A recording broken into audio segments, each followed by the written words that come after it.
This is Handle the Shit, the podcast where septic gets strategic and business gets real. I'm Tanya Wilson, CEO of HomeField East Valley, and me and my crew are here to help you run a business that doesn't run you. We're not guessing, we're in it. Grit, mistakes, wins, real shit from the field and the office. The stuff no one tells you about, but all the things you need. It's not just theory, it's not just hype, it's just what works. Are you ready to build the septic business of your dreams? Welcome to Handle the Shit podcast.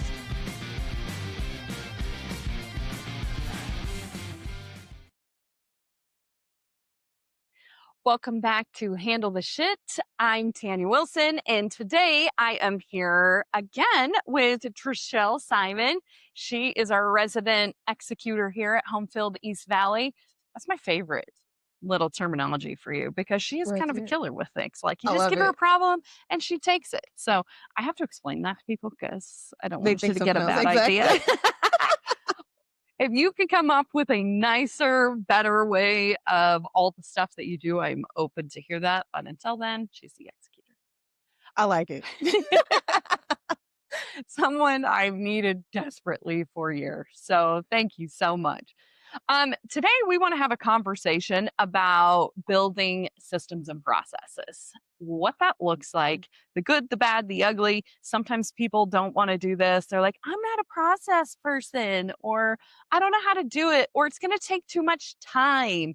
We're going to talk about all those and kind of debunk the myths around building SOPs. That stands for what, in case people don't know what an SOP is? Standard operating procedure. Yes.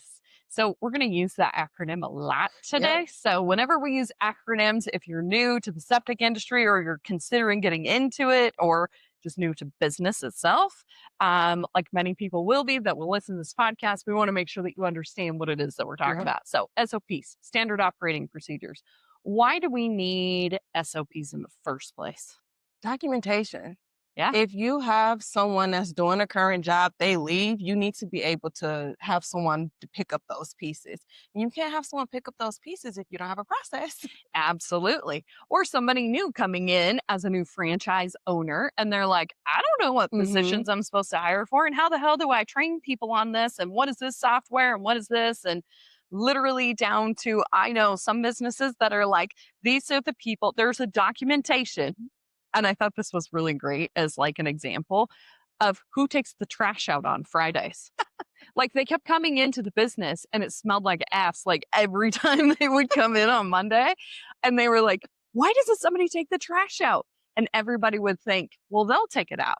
Well, they'll take it out. And it wasn't that they had a bunch of team people that wouldn't take it out. It was just they an just assumption thought somebody else would take it out. So now it's like you're responsible for your own trash can on Fridays. And then like the big trash cans, like if I'm in here on Fridays, I'll take them out. I know that they come in and clean our building on the weekends too. But even with that, I'm like, it's my trash. I'll take it out, you know? So it is super important that even like the little things that you think everyone knows how to do this, that's false. Not everybody knows how to do it. Exactly. So some of the things that we've been working really hard on here at HomeField East Valley is systematizing, one, our installs, which we just talked about on a previous episode, the financial crisis that can happen with construction if you're not on top of what's happening. That's been a really big process that we've put together. What's some other processes that we've been putting together here since you've been here? Our price book. I feel like we honed in on our commissions process as well. Oh, huge. That's a really big one. And another big one is reporting. Yeah. Bringing all of our reports together so we can have this really big picture of what does the day-to-day look like here? Yeah. Those are our biggest projects and processes right now. Sure. Because what is being measured, you can watch and you can change. If you don't have data, which many small businesses struggle with, you can't make informed decisions about shit. That is very true.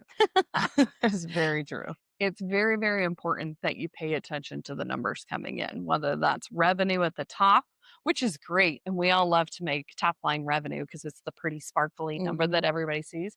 I have a 7-figure business, like everyone on social media says. I'm like, yeah, but how much of that does you put in your pocket at the end of the day? Mhm. Because you can have an 11-figure business and spend 11 and a half figures in expenses and you're bankrupt. Literally. It happens to big companies all the time. So it's really important that we make sure that we are watching things inside of our business. So if someone is considering, like, you know what, like now that you're talking about it, I really suck at processes, or I don't have shit documented to train anybody anything. So it's like a brand new training phase every time someone comes on board. Someone physically has to sit with that person and train them. I'm talking from experience because I've done this for many, many years. And every time, sometimes you even hesitate hiring people because you know how much time it's going to take to train Mhm. them. And you're like, I've literally done this. I don't know how I can spend a full day with them for 3 weeks getting them up to where they need to be. Like, I don't have the time. So I'll just keep trying to do it myself. And that's a dangerous place to live at. So when people are saying, okay, like, I don't really have anything written down, what do you think they should consider first when they start building SOPs for their business? Um, when I consider first, I think talking to your team Mhm. first. That's definitely one thing that I've learned here for sure. Starting off with projects is just talking to your team, sitting down. Like for me, it was sitting down with each person, figuring out what their job was, and then asking, what are your pain points? What do you feel like could be better? Okay, what's the process for that now? And then taking that information back on my own, looking at it and said, okay, this is where I think that we can improve. Okay, let's write out a process. Like, okay, let's use procurement for Mhm. instance. I obviously sat down with Lauren. I talked to you. We had install meetings and things like that. Then I went and researched that, program that we were interested Mhm. in and putting everything in. And then I learned it. Then I went to my document and I started a blank SOP. Okay, let's start with what we have right now. Yeah. Okay, let's go ahead and insert those tweaks in there and then move forward from there. Sure. And then it's like after you get that basis, once you have something that could, okay, I feel like I could present this to someone as a draft, Mhm. have them review it, go through the process together. That's exactly what I did with the procurement piece. I was like, okay, 1, 2, 3, 4, 5. This is how I think the process can go. Let me go review this with Tanya and see what she thinks. Yeah. Okay, let's pull out the computer now. Let's walk through it together. Where do you see the holes? And then go back and figure out how you can address those holes Yeah. and do it all over again. Yeah. You got to start with something. You have to start with something. And sometimes people build an SOP and they're like, "Yep, all done." Nope. No. You have to constantly go back and revisit it and make sure that that is still the right way to do it, especially if it's software-based things, Exactly. because that, I swear to God, you just learn how to use it And it and changes you get in over and you're like, again. "Oh, yeah, that's not working. That's not Mm-mm. working great." Something I would suggest too, just as a product suggestion for y'all, there is a program that I love to use for processes when I'm building to train people that is called Loom. And it is an AI based screen recording program. Mhm. We'll put a link for it in the show notes that you can check it out. But what it does is you can screen record and it'll even put your cute little face down the corner if you want, or you don't have to do that at all. But it'll screen record and you can just go through as if you're like doing payroll, for example. So we use Gusto for payroll, super simple. We'll link that too. But you can go through, screen record, and talk as you're doing everything on the screen and then it will create an SOP for you. Nice. It will take the transcript of everything you said. It'll pull screenshots out of what you screen recorded, and you can build it into whatever customizable or preloaded template that they have there. It'll even create an email for you to send out to your team. So you can send a link and be like, "Hey, created a new process, Trachelle, on how to do payroll in Gusto. Go ahead and check it out. You can limit it to who gets to see it. So Mhm. only someone with the link can see it. And then you can, like, the email that would come to you is all AI generated. The SOP is generated. Like, do you know how many hours we spent like putting that into Google Docs before? And you can literally screen record and do it, which is great for software because it changes all the time. All the time. So you could just go back and record another one and look at it whenever that happens. But being able to build like a Google Drive just full or a Dropbox folder of all these videos and SOPs for things, so helpful. And then when people are like, well, I don't know how to do something as simple as like print a check in QuickBooks or something. You can make a video. When you need to print a check, this is how you do it. This is how you fill it out. This is how you do it. And it's saved like in a little folder for QBO, which is just so cool and It's so so much nice. easier. Yeah, after you showed me that, I'm like, oh, this is amazing, especially for someone who's always created them from scratch. Yeah. So it's like, there's really no excuse to not have an SOP for anything these days, guys. Like, Yeah. just use Loom. It's amazing. Yeah. It's less than $100 a month and it will save you way over $100 Yep. worth of time in building these. You or your team. Exactly. And especially if you already have the software, just create the video and it will do everything else for you. Yeah. Very, very amazing. If you dedicate an hour a day to building SOPs, that would be like my biggest challenge for everybody. You could spend an hour a day. I know sometimes that might even be too much, maybe 30 minutes a day, and just make a list like, what video should I show people how to do? And check off one or two or three of them a day. Oh my gosh. Easy By the peasy. end of the year, you would have the most amazing Yeah. like documentation ever. Especially for those times where you already have a process, it's not documented. Just Yeah. there you go. Now it's different if you're starting from complete scratch. Yes. With something new. Oh, we have an idea. We want to create a new process. There's nothing in place already. Mhm. Now that's different.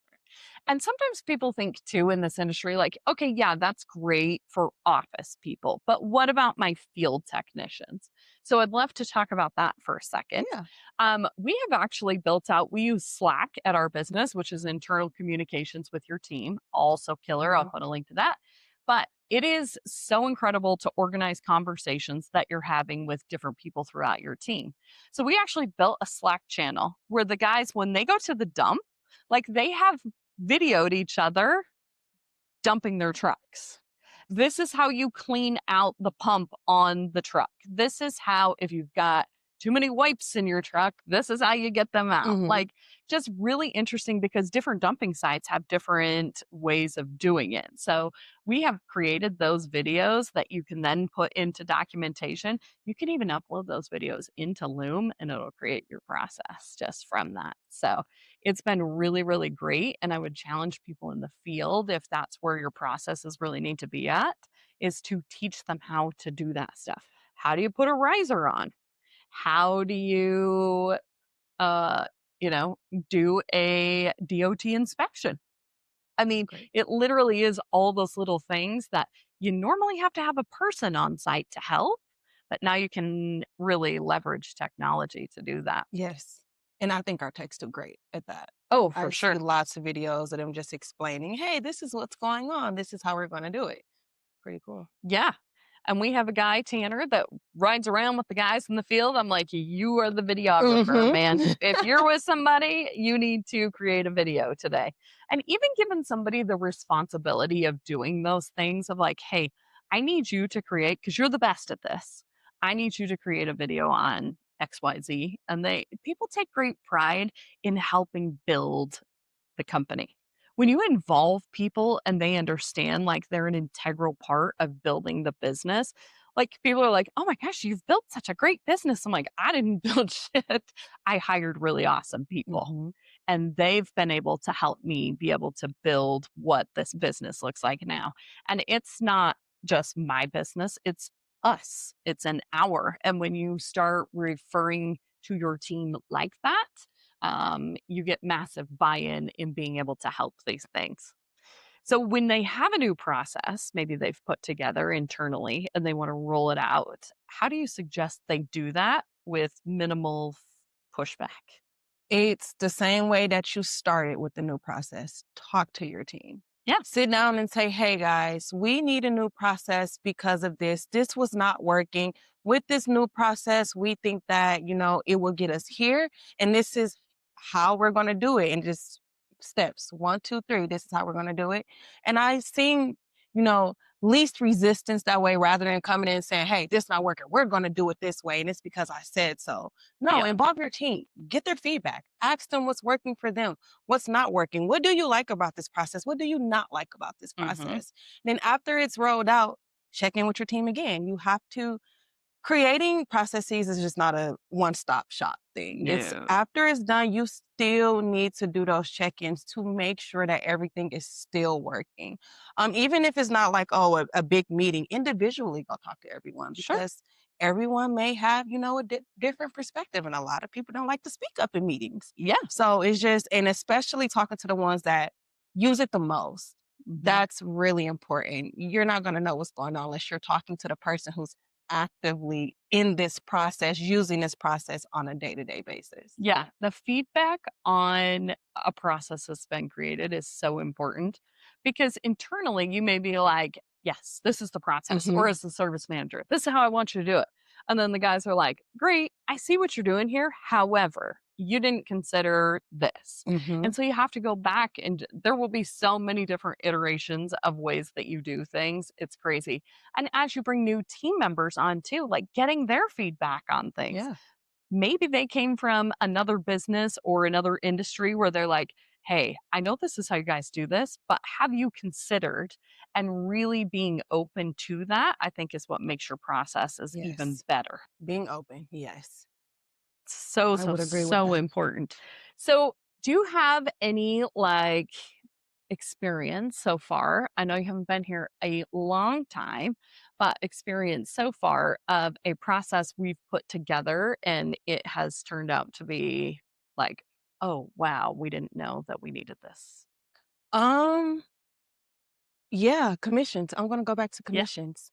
I feel like one with the board update now, and the fact that we're updating those numbers sometimes daily, but mainly I want them updated on a weekly basis. Hmm. I feel like it just felt good to see the text come in. They say, "Hey, can you pull up that report for me?" They pull out their phone and take a picture, and I'm like, "Oh, Yeah. look at that! It's working. They're actually paying attention." And then going to the tech meeting and saying, "Hey guys, I'm gonna start sending this out for you guys every week." And they're like, "Oh, I love that." So it just made things easier. And Tim coming to me and we're figuring out a process for commissions because we know how our reporting is not that great right now. Yeah. And just breaking that down, me and him getting a process of, okay, this is when he put commissions in. This is when I'll be putting it on our sheet and actually sending commissions out.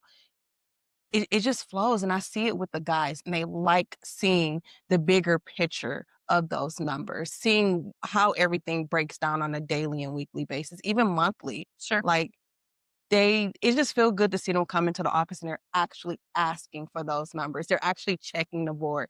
"Hey, are these numbers up to date?" "Yep, those are up to date." It just feel good. Yeah.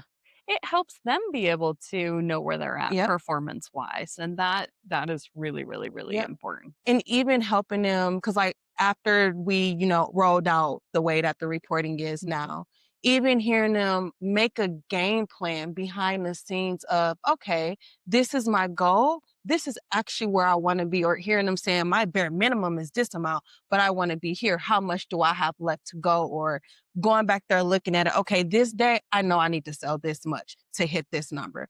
It's just, I feel like it gives them the opportunity to plan their day better. Sure. And everybody loves an opportunity to be able to optimize the money they're bringing home. So Exactly. I think it's really, really important that if you have any kind of performance pay like we do, slash commission pay off of things, is that you have very accurate reporting Yeah, for them to make sure like you're invested in them. Obviously, they're huge revenue producers for the business, and that you care about what their goals are yes, too. Like we have people on our team, like they are gung ho. Like one of our technicians is like, I have an $8,000 a week goal. This is what it is. And he's so damn close, if not hitting that all the time. But it's something he's put together off of being able to look at the data of what he's capable of doing. exactly. Because when you have payroll stuff, like our payroll week is a little bit funky, like it goes Wednesday to Tuesday, Mhm. which I do, so I can pay them on Fridays. But if people like to think about it in like Monday through Friday. So sometimes what they think they're at isn't what it's at because they're not able to look at a tracker for those specific payroll weekdays that may be Exactly. different than just a regular week. So I think it's really great for that. It's great for the service manager that may have a bonus structure that's Exactly. hooked to that. Like, where am I at? Who do I need to encourage? Who do I need to coach and work with in order for me to be able to hit my Yep. performance area as well? And so he's able to track that as well to see, like, am I going to be at this? Where do I need to be? Do I need to evaluate my technicians? Can I coach them? Is this just not working and I got to figure out something new? Like, it's really important just for job performance that people understand how well they are performing. Yes. Everybody wants to know, like, what is my job role? Nothing makes me feel like less than a, I don't say less than a failure, but like less than failing at like what I'm supposed to do with my team is that they say, I'm not real sure what my job title is, or not even my title, my job responsibilities are. Because I don't really care what your job title is, honestly. Yeah. um, the job responsibilities, though, are those clear and are they being measured? Because if they're not being measured, how do you know that you're doing a good job? You know, some of us have this mindset of like, got to do more, got to do more, got to do. Like, I never feel like I'm doing a good job because I know I need to be doing more. But if you sit down and you actually like, okay, I'm going to look at these 5 metrics. Where are we at on these 5 metrics? Then you know where you are you performing well or not Correct. performing well. Because when you have multiple job responsibilities, you can't be amazing at everything all the time. Hmm. But you can see if I lack here, this is causing this to drop. So those metrics are not restrictive, they're actually quite freedom, uh, really creating freedom for you because then you can better allocate time into the areas that you see the most production come from or Yes. results. And I do think that process has actually helped the management team out a lot. Like aside from the Yeah. techs, it has helped us out a lot. Specifically on seeing, okay, where can we do some training at? Yeah. Where can we, better a process or, who can we sit down with more? I think it has helped us out a lot on that end. Oh my gosh, so much. Today I was listening to my daily fire and my growth day professional development app. I listen to it religiously. There's always like a good something video in there, Mhm. something audio, something for a couple. But they were talking about how many people in your company understand what the value is they are supposed to supply, basically, or provide in their role at the company. Like, what value are they supposed to Right. provide? Like, you know your tasks, but what's the value you're supposed to provide?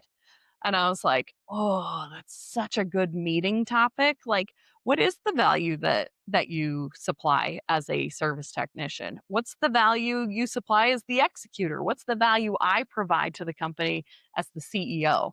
Like, you Good. really look at the value drive on that, really gets you to think about these are the tasks I need to do to create the value because the value is what you get paid.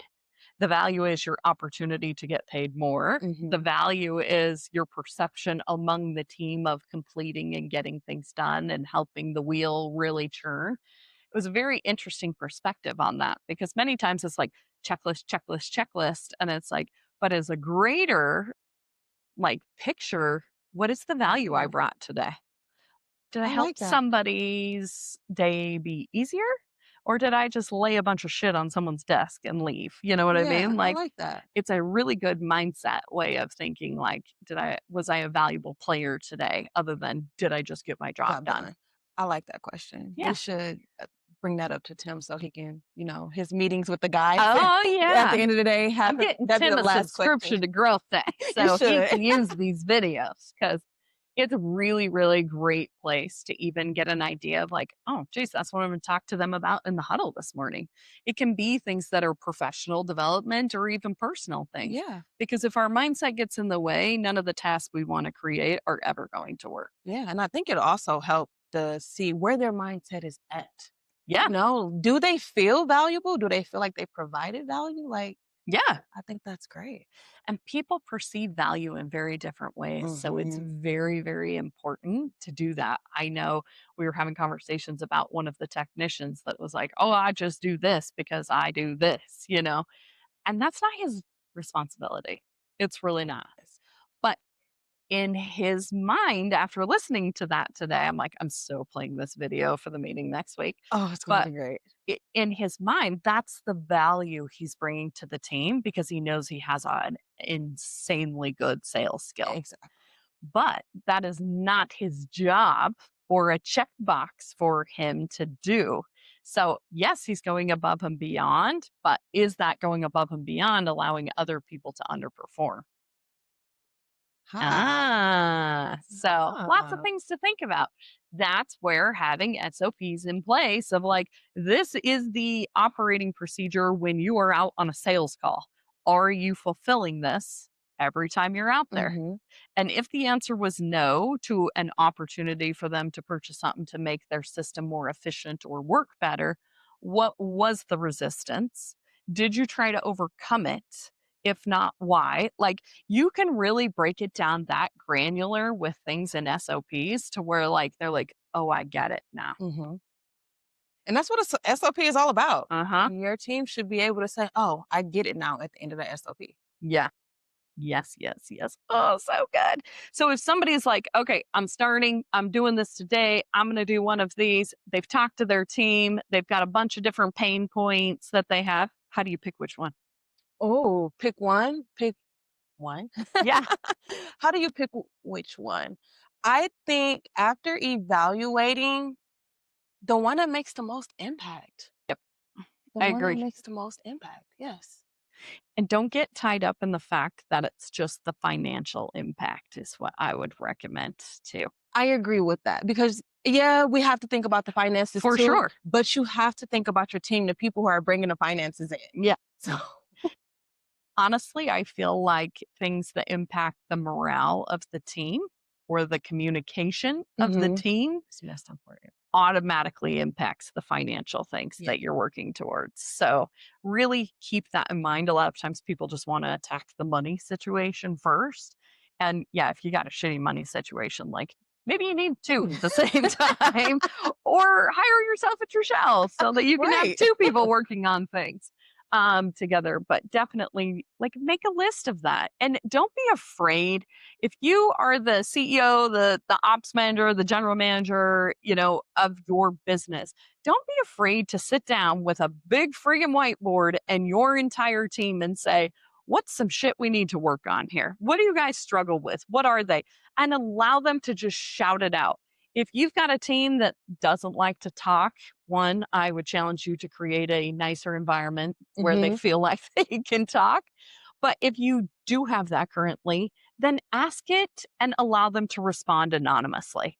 There's so many like poll things you can set up online, or you can even just say the good old suggestion Yep. box, like what are some things I need to know 3 things that you would like to see improved here at the business by the end of the week. You can ask people to do that. They don't have to put their name on it, They don't. but they can submit that to you and that gives you an idea of things that you need to work on. And sometimes it's things that as leadership we don't even think about. Mhm. Yeah, because you're not necessarily immersed in the day-to-day Yeah. things. So it's better to ask your team. One thing with our business though, our team is just so great that we wouldn't need a suggestion box. You can literally when I first started, within my first week, I asked what's those pain points? I didn't have any resistance from anyone. Oh, you know. Anyone. Just come to a technician's meeting. They'll tell you all It their tells it problems. all. I love that that is an atmosphere where they feel like even me sitting in the meeting, they're like, we need this, we need this, we Mhm. need this. And sometimes I'm like, all right, slow your horses. Like one thing at a time, boys. That all costs money. But it's good to be on my radar because I don't always hear all of those things. So Exactly. take it as you will, prioritize it. Obviously, things need to be changed if, it's causing an issue with performance or Mhm. production, but definitely lean on your team a lot in order to create them. Yeah. And as the owner or any kind of like management leadership, you should not be the only ones making the SOPs. No. Like ask your people in the office. Please write out exactly what you ask people when you're on the phone. Write out what your procedure is, or record a Loom video about how you use House Call Pro. Like, how do you do all of these things? And you get different perspectives of people doing them. Yep. Utilize your people. Yeah, they're the experts. They're the ones that do it all day long. And sometimes I sit down, I train everybody, and I sit down and I'm like, oh, well, why in the hell are we still doing it this way? I've learned things that can be better for the business, and you have to go in and look at it, or they've changed it a little bit and talked amongst themselves. And then when I go back in there, I'm like, the guys will be like, where's this note? And I'm like, what note are you talking about? But there wasn't any kind of procedure that was changed for that. It was just talked amongst themselves in the office, which works for them on a daily basis. But again, if it's a new person coming in, they don't know what to expect. Exactly. Yeah. Document it. Well, so good. So good. So we're going to leave a ton of links in the show notes here for tools you can use, and different kinds of programs that we recommend and things that we use here. And hopefully that will be great for you. If you have any questions, need any help with anything, you can always reach out to us through our DMs, or there's contact information in the show notes as well. And until next time, keep handling the shit. You've been listening to Handle the Shit, powered by HomeField East Valley. We're here to lead, to build, and to show the world that septic pros don't just clean up messes, we run shit. If this hit home, share it with someone in the field. Leave us a review, or just get back out there and handle yours. Stay gritty, stay growing. Tune back in next week for another amazing episode, and keep handling the shit.